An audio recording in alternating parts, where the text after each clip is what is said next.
Olá, meus queridos alunos do quinto ano, tudo bem com vocês? Sejam muito bem-vindos à nossa aula de ciências dessa semana. E na nossa aula de hoje nós vamos começar fazendo a correção da ficha de atividades que eu passei na semana anterior, tá certo? Que são as fichas que estão entre as páginas 85 a 88. Então vamos lá conferir essa correção?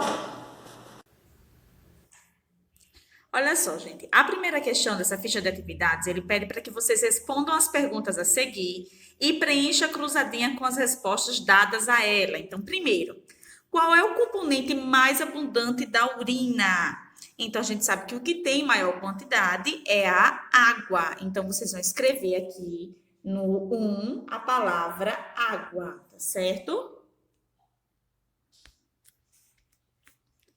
Pergunta 2. Como se chamam as estruturas que permitem a passagem da urina dos rins até a bexiga urinária? Então, a gente chama de uretreres. Aí vocês escrevem aqui embaixo, no número 2, a palavra uretreres. Confiram se vocês fizeram direitinho.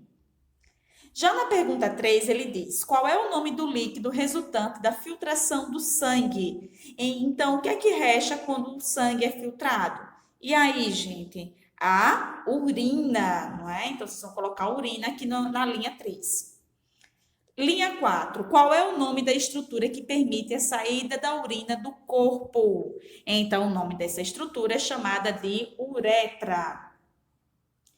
E na pergunta 5, ele diz, em qual órgão ocorre a filtração do sangue? Então, é no rim, não é? E na última pergunta, ele pergunta como se chama o órgão que armazena a urina durante um tempo. Então, esse órgão se chama bexiga. E aí, a gente finaliza essa primeira questão. Já na segunda questão da próxima página, ele pede para a gente escrever o nome das estruturas que estão apontadas na imagem a seguir. Então, aqui primeiro eu tenho os rins, não é? Os rins. Esse canal aqui eu vou chamar de ureter. Eu estou apontando para um, se fosse os dois eu chamaria de ureteres.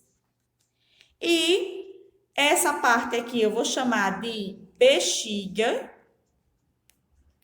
E por último, a parte de baixo eu vou chamar de uretra. Já na terceira questão, ele diz o seguinte, a hemodiálise é um exame de sangue para verificar se o paciente está saudável? Não é, gente? Um procedimento em que o sangue é filtrado em uma máquina quando os rins do paciente não funcionam? Sim, é essa mesma, tá?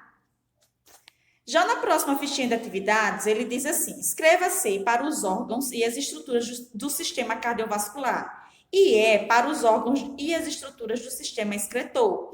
Então, coração, sistema cardiovascular, rins, sistema excretor, vaso sanguíneo, sistema cardiovascular, bexiga urinária, sistema excretor. Sangue, sistema cardiovascular. Ureteres, sistema excretor. E uretra, também sistema excretor.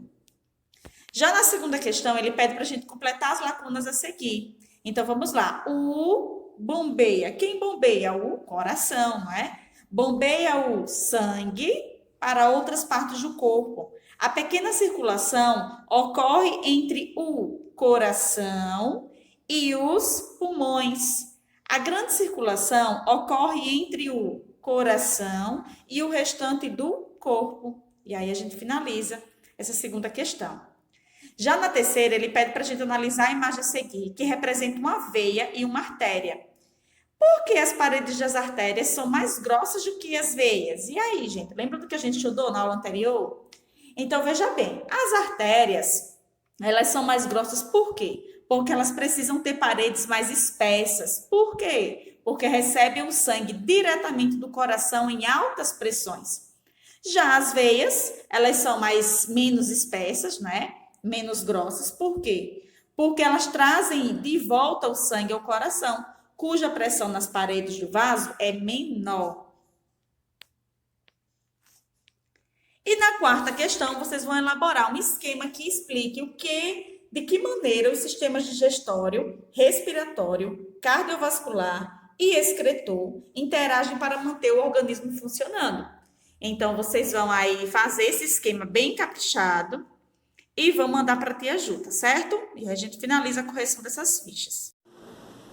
Então, turma, agora que nós já fizemos a correção dessa ficha de atividades, nós vamos agora estudar um pouquinho sobre a alimentação saudável, isso mesmo, um conteúdo do capítulo 3, que estão entre as páginas 160 a 164, tá bom? Olha só, gente, no começo do capítulo ele vai trazendo aí que nós vamos estudar os grupos de alimentos e como ter uma alimentação equilibrada. Além disso, vai conhecer alguns distúrbios e transtornos relacionados à má alimentação, que esse é o assunto da nossa próxima aula, tá certo? Aí no Conversa Vai ele traz o seguinte: observa a imagem de abertura. Qual é a dúvida da menina? E aí? Entre comer uma melancia, uma maçã, uma fruta ou um sanduíche, né? E ele pergunta: se fosse você, qual dos alimentos escolheria? Você acha que a sua opção é a mais saudável? E aí, gente? Lá no Conversa Bem, vocês vão fazer a leitura aí e vão responder esse questionamento que ele traz aí, tá bom? E aí, na alimentação saudável, nós vamos estudar dois itens que são importantes, que são os nutrientes e as calorias. Então, o que são os nutrientes? São substâncias extraídas dos alimentos que servem para diversas partes do nosso corpo. Então, olha só, ele traz aí a definição: substâncias extraídas dos alimentos necessárias para a nossa sobrevivência, para a nossa obtenção de energia, tá? E as calorias? O que são as calorias? As calorias indicam a quantidade de energia que aquele alimento fornece para o nosso corpo. A energia que a gente utiliza para correr, brincar, trabalhar, estudar, falar, até mesmo dormir, tá, gente? Então, inicialmente nós vamos falar um pouquinho sobre os nutrientes. Então ele vem dizendo aí que há um grupo de 6 principais nutrientes que são essenciais para o corpo: a água, os carboidratos, os lipídios, as proteínas, os minerais e as vitaminas. Vamos conhecer um pouquinho sobre eles agora? Vamos lá? Observe essa imagem aí, esse esquema que ele mostra na página 161. Vamos conferir. Então, olha só, turma, nesse esquema aí da página 161, vocês podem observar quais alimentos podemos encontrar cada nutriente. Então, eu tenho aqui os lipídios, carboidratos, vitaminas, minerais e proteínas, que são os 6 principais nutrientes que o nosso corpo necessita. Então, aqui ele traz alguns exemplos de alimentos que estão agrupados pelos principais tipos de nutrientes que apresentam em sua composição. Então, eu posso observar aqui que nos minerais eu tenho leite, frutos do mar, não é? Leite, frutos do mar, queijo, não é? Lentilha. Nas vitaminas eu tenho algumas verduras e legumes. Nas proteínas eu tenho a carne, o ovo, o peixe, não é? Tenho outros aqui, como os lipídios, que são, a gente vai ver agora, que são os alimentos, o óleo, os derivados dele. Tem os carboidratos também, como pão, milho, batata, arroz, entre outros. Sobre cada um desses tipos de nutrientes aqui, esses 6 principais nutrientes, nós vamos ver agora um pouquinho sobre eles e a função de cada um deles no nosso corpo. Então, olha só, gente, vamos conhecer agora um de cada vez. Olha só, a água, por exemplo. Então, de acordo com os estudiosos, o nosso corpo, o corpo humano, é composto de cerca de 70% de água. Tá? E aí ele vem dizer que a água é importante para regular a temperatura do nosso corpo e também ela faz parte aí das reações químicas que acontecem no nosso organismo. Além disso, como a água é liberada pelo suor, né, pela urina e também pela respiração, por exemplo, esse nutriente ele precisa ser reposto. Então, a água precisa que aconteça a reposição desse nutriente para o nosso corpo. Então, aí alguns estudiosos dizem, gente, que os médicos, na verdade, e nutricionistas indicam a ingestão de 2 litros de água. Mas será por dia? Mas será que essa quantidade é igual para todo mundo? Então, essa é a primeira atividade que vocês vão realizar aí, uma atividade de pesquisa. Olha só. Pesquise a resposta para essa pergunta e anote a seguir para depois discutir com professores e colegas. Então, essa já vai ser a primeira atividade de pesquisa de vocês. Vocês vão pesquisar se essa quantidade recomendada por nutricionistas de 2 litros de água por dia, ela é indicada para todo mundo, é igual para todo mundo. Então, pesquise e registre as conclusões de vocês aí, tá bom? Então, vocês viram nessa imagem anterior que a tia mostrou que os carboidratos aí, alguns exemplos de carboidratos, na verdade, não é? Então, eles serão representados pelos açúcares e o amido, e são eles os principais fontes de energia para o corpo, tá bom? Logo abaixo, a gente vai falar um pouquinho sobre os lipídios. Os lipídios, gente, são os óleos, tá? E aí ele vem dizendo que a principal função deles é a formação do corpo, né? Eles ajudam também na cicatrização e na renovação das células. Vamos conhecer agora os próximos 3 nutrientes essenciais. Em seguida, a gente vai falar um pouquinho sobre as proteínas. Então, as proteínas, elas são responsáveis primeiramente para a formação do corpo, assim como os lipídios que nós vimos, mas também eles assumem aí outras atividades, como transporte, de queimagem, que a gente pode destacar aí nas proteínas, de controle, de proteção, tá certo? Em seguida, ele vem falar um pouquinho sobre os minerais. Então, os minerais, eles estão presentes em todo o corpo humano, mas principalmente no esqueleto, tá? Onde ele traz aí 2 exemplos, como o fósforo e o cálcio, né? Que nos fornecem nutrientes para os nossos ossos. Nós temos também as vitaminas. Então, o que são as vitaminas? O que elas fazem? Qual a função delas? Elas regulam as atividades do organismo para que continue funcionando bem, não é assim? Além disso, gente, ele vem dizendo aí que a falta de vitaminas no organismo pode deixar o corpo, a pessoa doente, tá bom? Gente, tem uma leitura desse texto aí na página 163 que eu gostaria que vocês fizessem depois, tá? Que é falando um pouquinho sobre um tipo de gordura, que são as gorduras trans, tá? Ele é bem interessante esse texto. Faça uma leitura pra gente debater na próxima aula, tá certo? Agora, nós vamos falar um pouquinho sobre as calorias. Vamos lá? Então, olha só, gente, como a gente sabe, as calorias são aquela energia que os alimentos fornecem para o corpo humano. Observe essas 2 imagens aí da página 164 para a gente ver algo bem interessante. Vamos lá?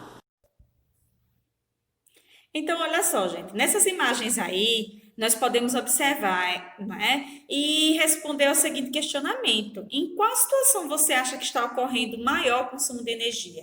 Então, dormindo, ou quando estão exercitando, quando estão praticando alguma atividade? Nesse caso aqui da imagem, são crianças jogando bola. Sabe, gente, quando a gente está realizando alguma atividade, o consumo de energia é maior. E quando o nosso corpo está parado, não totalmente parado, porque está acontecendo ainda a respiração, nosso organismo está funcionando, só que de forma mais lenta, porque o nosso corpo está adormecido, tá? Então, nessa imagem aqui, é maior consumo de energia do que nessa imagem anterior, que é uma criança que está dormindo, tá bom? Então, gente, como nós sabemos, o corpo humano, ele precisa de energia para executar suas atividades. Então, essa quantidade mínima de energia que o corpo humano precisa para se manter vivo é chamado de metabolismo basal, tá certo? E o que é que ele vai falar um pouquinho mais sobre a gente? É que esse valor aí, esse metabolismo, ele varia de pessoa para pessoa, de organismo para organismo. E aí ele vai trazer um exemplo que essas calorias, elas são medidas, tá? Vocês vão encontrar muito nos rótulos de alimentos assim, tá? Que significa o que aí? Como é que a gente vai chamar? Quilocaloria, então é a quantidade de calorias que deve ser ingeridas diariamente para se manter o corpo, para executar suas atividades. E aí ele vai trazendo um exemplo, tá, do valor energético que é mostrado nos rótulos de alguns alimentos, de acordo com a porção daquele alimento, tá? Então aqui, ó, vem o valor energético, que são as calorias, a porcentagem e também a quantidade de carboidratos nesse exemplo aqui, tá certo, gente? Então, por hoje é só. A nossa aula termina aqui. Na próxima aula a gente vai continuar falando mais um pouquinho sobre alimentação saudável, tá certo?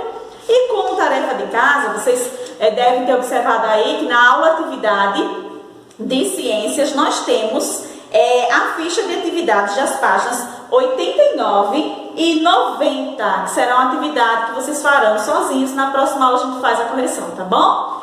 Então, turma, por hoje é só. A nossa aula termina aqui. Um grande beijo e até a nossa próxima aula.